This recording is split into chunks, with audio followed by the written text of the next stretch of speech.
Shaw Planet, March 29th, 2022. This is going to be a fun one. So some of you may be seeing some of these the heading that's in the caption here. So a little nervous about this, but I'm doing it anyway because I love you. Ready?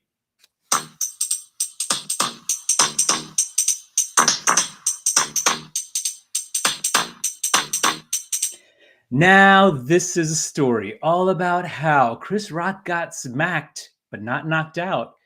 I'm going to take a minute, won't go too fast. I'm going to tell you how the Fresh Prince could have protected his assets. I said assets, just in case the closed captioning didn't pick that up the first time. Whew, man, I thought about doing that this morning and I was nervous. All right. So, unless you're under a rock for the last couple of days or you stayed away from all news or all social media, which, by the way, if you have and you're just tuning in just to watch me again, thank you. That means a lot to me. But in case you sort of missed that part, Chris Rock and Will Smith had a bit of an altercation at the Oscars on Sunday night. Now, we're going to be using that as an example to talk about asset protection. So again, without getting into all the details, Chris Rock delivers a joke. Will Smith's targeted at Will Smith's wife. And look, there's a lot of backlash, a lot of stuff kind of coming out of this encounter. Everything from bullying to standing up for a family member to alopecia awareness to just violence. So I'm not even going to talk about all of that right now. But what I am going to use this example to talk about, I'm still getting over the fact that I just rapped online, and that's out there forever. But okay, let's put that aside. If there was an encounter like this, and let's just say Chris Rock got the counsel of some sort of litigation attorney and said, dude, Will's got a lot of money. And that was an encounter, and I'm pretty sure maybe your jaw's dislocated. Now, Chris Rock, you can't deliver jokes. And by the way, I loved Will Smith growing up. I loved The Fresh Prince of Bel-Air. I also loved, Chris Rock in I'm Gonna Get You, Sucker. I loved his character in there. Love Saturday Night Live. So I don't know them as individuals, but obviously I love the characters.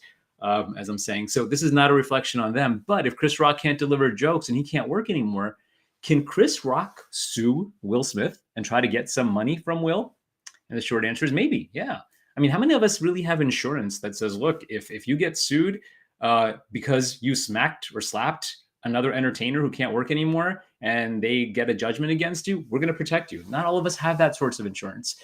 And I know a lot of us aren't showing up at the Oscars. I'm still waiting for my invitation. But even if it wasn't the Oscars, let's just say you're driving in a parking lot and you get into an altercation, or your dog bites somebody, or for whatever reason, your insurance doesn't cover it. How do we protect ourselves? Well, that's where this comes in. So let's just say, for example, Will decided to call a handsome, bald asset protection attorney based in Central Jersey and said, hey, listen, dude, I did this thing on Sunday night at the Oscars, and now I'm afraid of getting sued. What I want to do is protect my stuff. And Will says, here's what I want to do. I want to basically take the stuff that I own. I want to create a vault like this. And I want to take my cash, and I want to take my hotels, and I want to take my houses. I want to put them in this vehicle right now, and I want to lock it up. And what I'm going to do is I'm going to give the key to my trusted trustee, Yoda.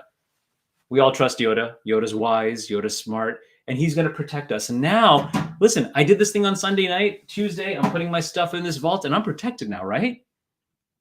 The short answer is no, because he waited until after this liability arose. And if you wait until after the liability arises and then you try to do this, there are just about every state in the country that have statutes called fraudulent conveyance rules. And these fraudulent conveyance rules are like, hey, Will, you had a situation, you were trying to evade Chris Rock, the creditor. And because you're trying to evade the creditor, you're going to get into trouble. There might be criminal liability as a result of actually going through this. So you don't do this. You don't buy your insurance, your flood insurance, after it rains. You've got to take care of your protection prior to the act. Now, let's just say said handsome asset protection attorney were to actually create this sort of vehicle and actually put assets in before, let's just say I'm having this conversation with Will, and he says, I got cash, I've got hotel or business interests, I've got stock portfolio, I've got my house, I want to put it in here, and we're having this conversation in 2020. And in 2020, we did this, and then we locked it up. And in fact, I'm not just going to give the key to Yoda. I have two keys. Yoda's going to have one key, and Obi-Wan Kenobi is going to have the other key. Yes, they're both Jedi Knights, but you can if you can't trust a Jedi, who can you trust, right? So let's just say that I give two trustees the key to my trust here, and say, look, I did this in 2020. In 2022, I happen to have this altercation, or I get into a car accident, or I get into a bad loan situation, or a personal guarantee gets called in. Now, I did this in advance. I did it as a result of asset protection planning. I did it as a result of maybe some tax strategies. I did it as a result of succession planning. You do it in advance. You do it before you know it, before you need it. And now maybe Will Smith stands a better chance of having asset protection in place. So these are trusts that I'm referring to, but it could be LLCs. And when it comes to asset protection, I want everybody to think of like these really three different areas of protection. You've got the law that protects you. So certain things like 401ks or ERISA government mandated plans, or maybe like life insurance, they have statutes that actually protect you. Then you have the vehicles that you create that will protect you. And then finally, sometimes the actual type of asset that you have will protect you as well. So, like your IRA might be protected up to a certain amount. In every state, it's a little different.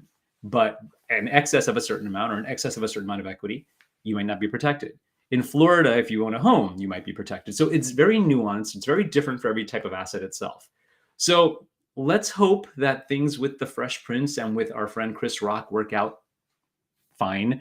There's some talk about whether it was staged, whether it wasn't staged. Again, I'm not here to talk about it. I'm against violence, obviously, in any form. But I'm also, I also get, the closeness to family. So I'm not giving a sort of social commentary on this at all.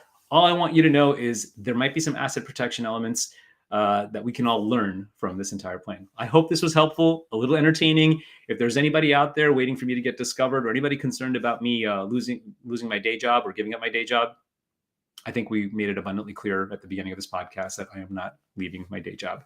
Neil Shah, Shah Planet. I hope to see you guys again next week. And if you are a friend of the firm, if you are a client of the firm, please make sure that you got our invitation to the Fed and Shred event coming up in a couple of weeks. It's going to be a lot of fun, food trucks and shredding trucks, and I hope to see you live. And stay safe out there, and let's be kind to each other. All right, everybody, have a fantastic day. Bye now.